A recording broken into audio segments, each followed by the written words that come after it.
It's a yes bank maximum, the first of this contest. Oh, that is brilliant. It's a hero maximum.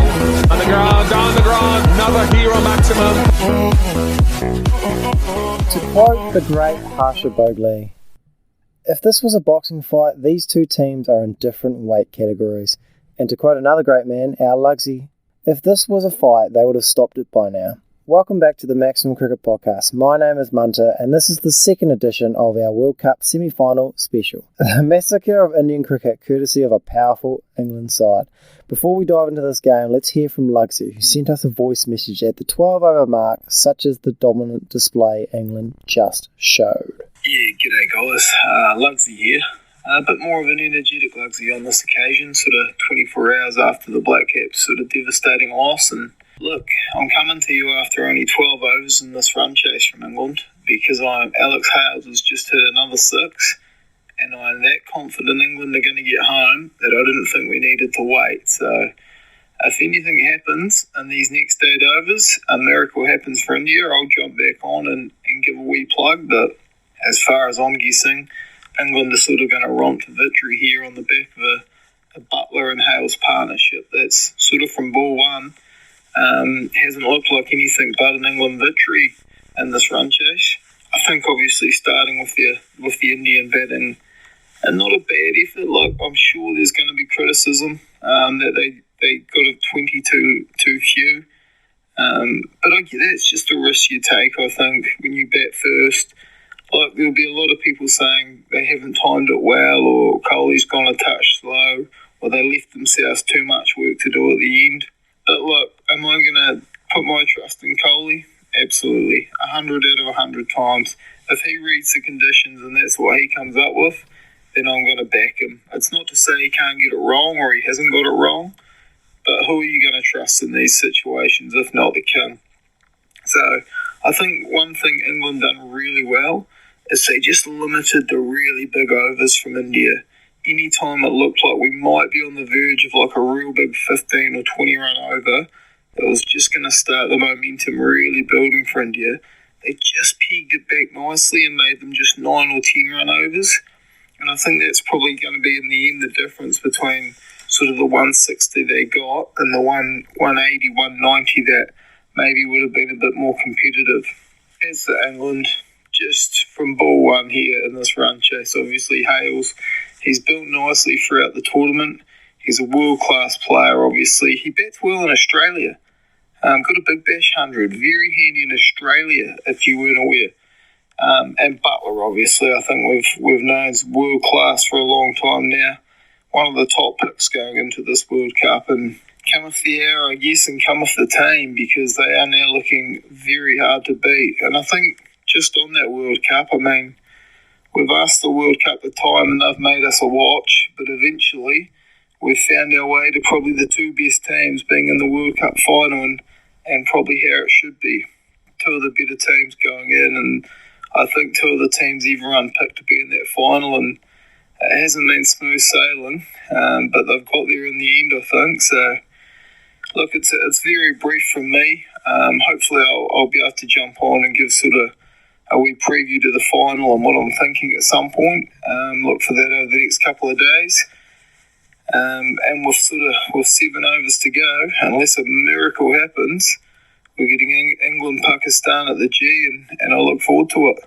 So hopefully everyone has enjoyed these couple of semi-finals, and everyone's up for a big final. As always, just brilliant from our Lugsy. Yeah, unfortunately, or fortunately, depends how you look at it, it's just myself here tonight doing a wee review of this England. It was a day that sort of started pretty ominous for England. You know, when you have 2 guys ruled out, and Mark Wood and David Malan ruled out through injury. The David Malan one felt like definitely like you don't want a top 3 batter, especially with his record, his pedigree, out. But the Mark Wood one felt really massive. It felt like Mark Wood was going to be the sky enforcer, you know, the extra pace. Although in came Chris Jordan, who apparently, according to the radar, was bowling almost 150k, which, you know, whether you're a big fan of Jordan or not, I think we can all agree that he's not bowling 150k. So, yeah. Yeah, and Phil Salt, who come in, decent player, and he's got a wee thanks for coming. One of the more surprising thanks for comings, of course. Let's move on to the toss, which I found very interesting, if I'm honest. All tournament, it's been a case of, bat first, you get around that 160, 170 if you're lucky, and then you squeeze. And you squeeze the life out of the opposition. There was that one time where New Zealand got 200, I remember it quite fondly, actually. Seems like a lifetime ago. But apart from that, it's sort of been around that 160, 70, 180, and then you sort of squeeze, and you'd squeeze them through spin, scoreboard pressure, the pressure of a big World Cup.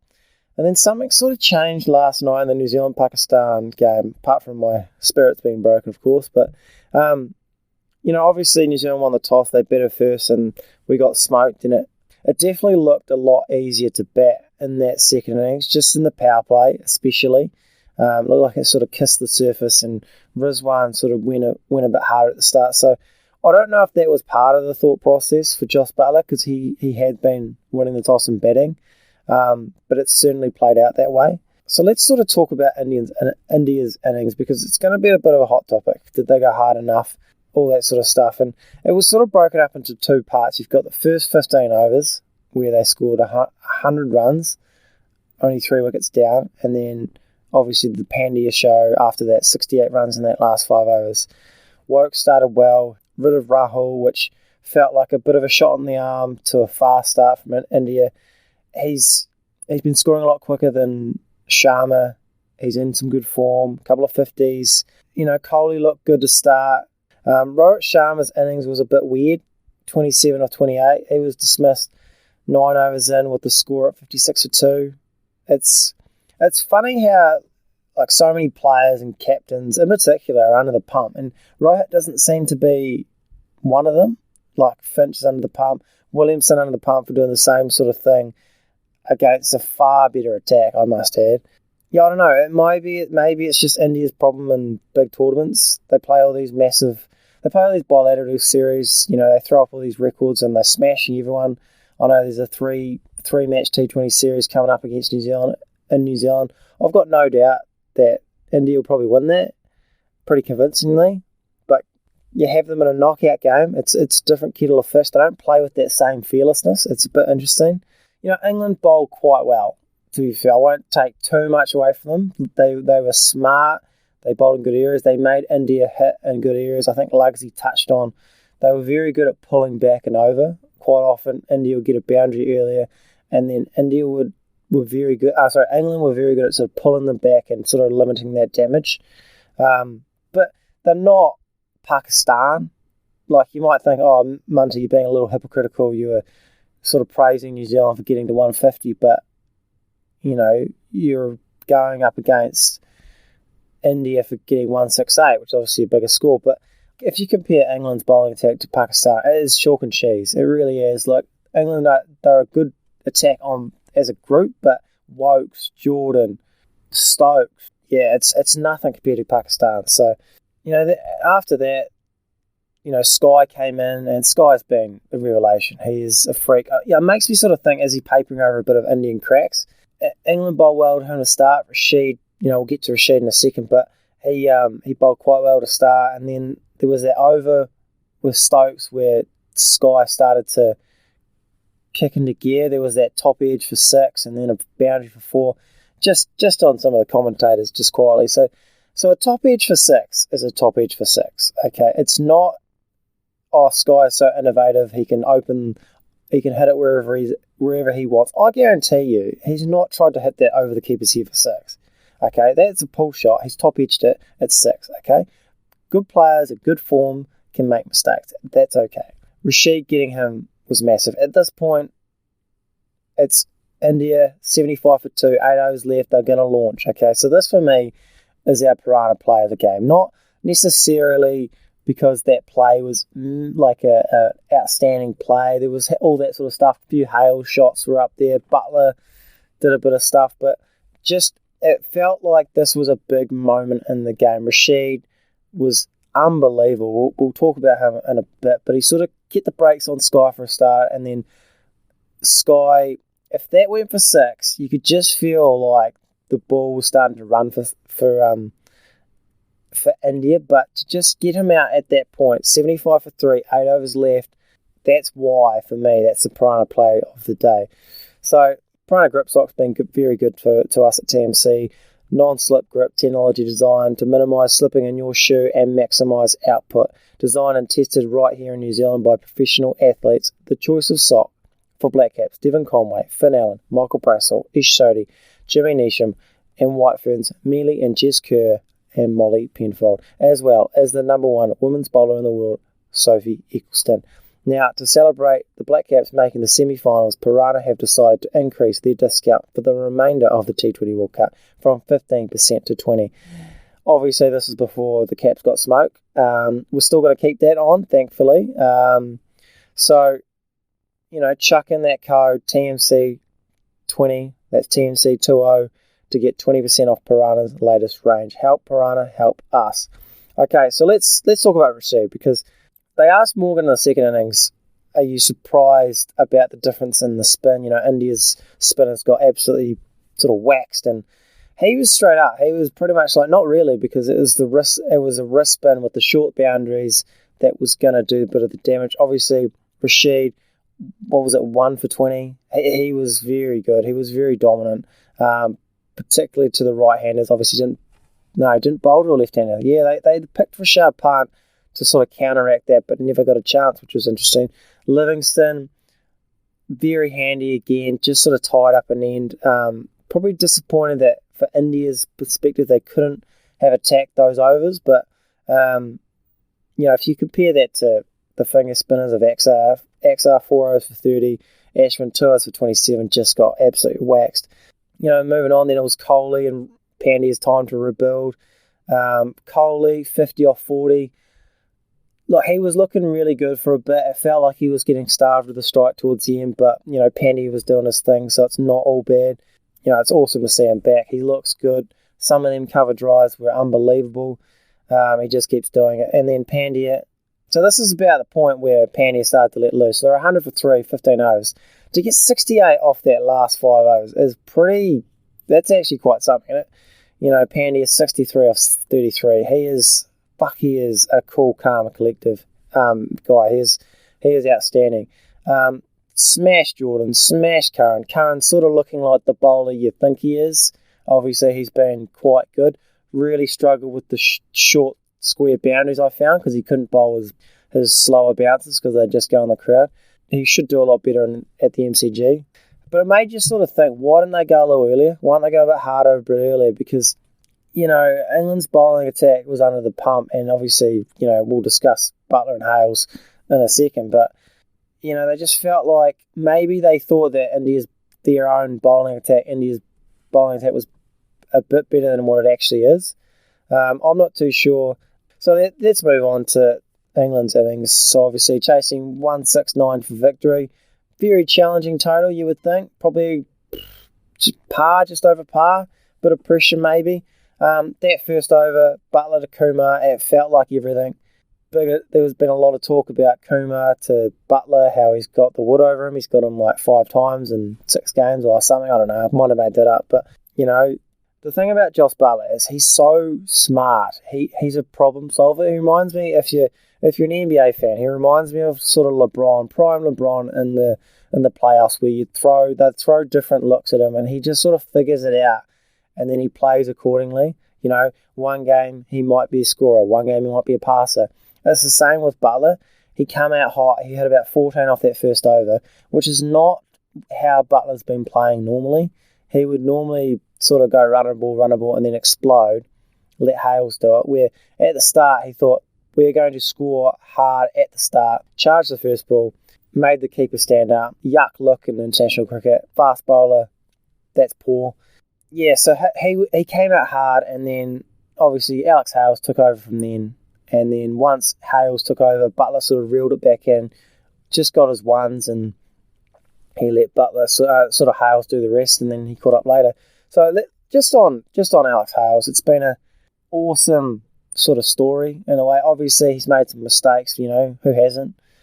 There was that drug test. What actually happened with Morgan? I guess he had failed a couple of drug tests and he didn't tell the team, something like that. And then basically, Morgan was no good. And then once Morgan was out, he sort of came in and now he's interviewing him on TV, sort of funny stuff.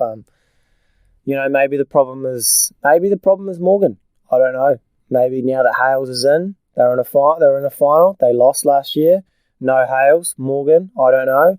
It's just good to see. Obviously, Lugsy's mentioned he plays well in Australia. They all say it. If you didn't know by now, I don't know what you're doing. He's got a big bash 100, a lot of runs there, but it's a shame he hasn't been playing. But he's making up for lost time. So it's a great story. Let's talk about India's bowling attack, because when you basically go to 11s, so what did England get? 170 for none after like 16 overs or something. It's absolutely insane, by the way. We've talked about the no-wrist spinner. Ashwin got pumped against the right-handers. The short square boundaries just struggle for them. The pace attack, they're a bit like New Zealand, where at the start of the tournament, it feels like fool's gold with Kumar and Arshdeep Singh. Arshdeep Singh, to be fair, has a few more strings to his bow, where you can come back in the death and bowl his cutters and things like that. Kumar, he's like Southey, no swing, no Kumar. Look, if we go through the figures, it's pretty rough actually. We've got Kumar 2 overs for 25, Arshdeep Singh 2 overs for 15. Maybe he could have bowled more. Axar Patel 4 overs for 30. Actually came back strong, got pumped to start with. Shami 3 overs for 39. That's rough. Ashwin 2 overs for 27, and Pandya 3 overs for 34. 170 off 16 overs. Bloody hell, that's rough. Where to for India here? Because this is another sort of failed, I guess, tournament where it's not quite. I mean, obviously, I'm giving New Zealand a pass because that's my side, but New Zealand's a bit more of an underdog story where we're not a powerhouse. Like India run cricket. They've got the best white ball tournament. They've got the best white ball players. The depth is phenomenal, but they just can't get it going. And they remind me of, I guess, to use a rugby analogy, the All Blacks sort of pre-2011 when they couldn't win a World Cup. It was probably worse for the All Blacks, but it was like, most dominant team in world sport. They would win everything. Tri-Nations, be everything. Number one team for yonks. But every time it would come around to a World Cup, they would freeze. The free-flowing rugby would stop. And that sort of reminds me of India, where they dominate bilateral series. They smash records. They get 200 regularly, and then they can't do the same. For some reason, they're kind of playing like New Zealand, but they don't need to. In a way, like that top 3, I think needs to be looked at. It's good to see Kohli in form. It really is. But KR Rahul and Sharma, those 3 players together, I don't know if that works. I think one of them has to go. I think you need a dasher in there. I think you need someone to take the pressure off, like a Finn Allen. There's plenty of options in India cricket. So that's sort of me. Okay, so let's move on to England. Let's do a wee finals preview. We've got England, we've got Pakistan, 1992 vibes. Look, I think we've got the 2 best teams, like Lugsy said. Just a wee pat on the back for TMC. This is what we called at the start of the tournament. We've chopped and changed a few times. England, Pakistan, they look the best teams going into it. They've had a different ride, don't get me wrong. One of them's lost to Ireland, one of them's lost to Zimbabwe. Don't know how Pakistan have got here, but tell you what, 2 of the best teams you will ever see. You got probably the best, not even probably, this is clearly the best batting side in the comp, and it's not close, but they've got to go against Pakistan's bowling on a big MCG. That is mouth-watering stuff. Let's talk about matchups. Shaheen Afridi versus Joss Butler. I mean, doesn't that just get you fired up for this game? I tell you what, who am I going to pick? It's a tough one. I'm going to ride the wave. I'm going to suggest that Pakistan will win. I don't know. I don't trust England's middle order as of yet. I can't see Harry Brook. I can't see Phil Salt. I can't see Liam Livingston digging it, like getting that side over the line under pressure if it gets tight against this Pakistan lineup. those big boundaries. You can't just hit your way out of it. But if Butler gets going, fuck, anything can happen. So that's all I've got for you. So that's the last of our semi-finals, I guess, reviews. If you enjoyed them, give us a rate and review. We're sitting on about 146, 5 stars for Spotify. Would love to get to that Big Daddy 150 and then move on to a wee double ton, if you don't mind. Yeah, that's me. And we'll see you around finals time.